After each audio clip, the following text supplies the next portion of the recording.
Shangwe na vifijo vimeibuka baada ya mbunge wa jimbo la Mbulu vijijini Fratein Masai kuruka sarakasi katikati ya barabara wakati akifurahia kuhitimu shahada ya usimamizi wa rasilimali watu kutoka Chuo Kikuu Huria cha Tanzania. Itakumbukwa kwamba si mara ya kwanza kwa mbunge huyo kuruka sarakasi, kwani Mei 23 ya mwaka 2022 alibinuka sarakasi akiwa bungeni. Akizungumza mara baada ya sherehe hiyo, mbunge huyo amesema elimu aliyoipata itamwezesha kuwa karibu zaidi na wananchi kwa kuwashauri na kuwasaidia katika masuala ya maendeleo, hususan katika maeneo ya ajira, ustawi wa jamii na uongozi bora. Mimi natumeka ndaba na hizi ni ripoti zaidi. Wakati mwingine na vikao, lakini wakati mwingine wanakuja wakubwa zako, lazima ukawapokee. Lazima wakati mwingine unakuwa na mikutano, wakati mwingine unakuwa na kero, wakati mwingine unakuwa na wakati wa ofisi. Kwa hiyo ilitakiwa nipange muda wangu mzuri wa kufanya masomo haya na kuweza kuhitimu.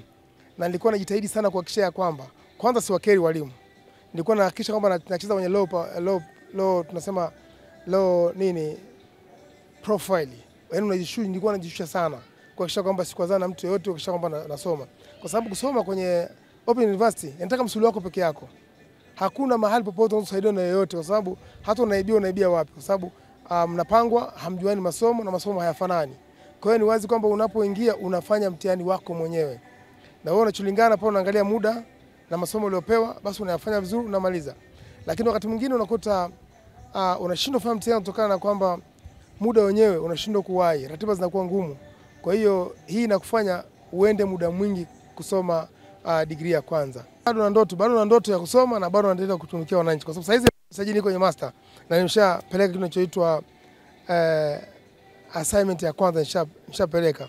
Kwa hiyo ni wazi nitaendelea kuwa nafanya shughuli za siasa, lakini wakati unaendelea kusoma. Kwa sababu kusoma wako wengine wanadai kwamba usiposoma huwezi kufanya shughuli ya ubunge. Hapana. Na labda ukiwa na kazi huwezi kusoma. Sio kweli. Unaweza kusoma na ukafanya kazi, unaweza kuwa unawakilisha wananchi pia ukasoma. Kwa Tanzania sasa hizi tunayo kazi ya kushindwa kutumia rasilimali zetu. Lakini pia tunashindwa kutumia rasilimali watu. Na hii ndio natamani. Na ukiangalia, ukija Mbulu vijijini ukaangalia maendeleo yanayopatikana sasa hivi, utajua yule mbunge aliyeko pale alikuwa anafanya nini. Kwa nini? Nilikuwa naweza kujua kutumia watu wangu na rasilimali nilizonazo kuziweka pamoja kupata watu maendeleo. Hiki ndicho nilichokiamua mimi, kwamba katika wakati wangu nilipokabidhiwa nafasi hii ya kuongoza watu wa Mbulu, lazima kutumia rasilimali, lazima kutumia watu ili kuwapatia maendeleo. Umekuwa maarufu sana kwa kupiga sarakasi. Mbinu hiyo imekusaidia kiasi gani? Huo ni ukweli kwamba mbinu imenisaidia kulazimisha huo mradi kufanyiwa kazi, na sasa barabara imeanza na tunapata barabara. Kwa hiyo hakika unaposukuma jambo lako kwa namna nyingine, kwa sababu ukiwa kiongozi lazima mbunifu. Huwezi kuwa kiongozi alafu unakuwa kiongozi tu. Mimi nimeweza kuwa mbunifu. Kwanza nimebuni sarakasi yenyewe, lakini kaipeleka pale bungeni, nikaonyesha lugha ya picha, nikapewa barabara. Kwa hiyo ni wazi kwamba ubunifu nao unamata kwenye maeneo yoyote pale. Katika chuo chetu tunahudumia watu wakubwa wenye vyeo. Anakuja kiongozi ambaye kwa nafasi ya cheo chake yuko entitled kutembea na pastori.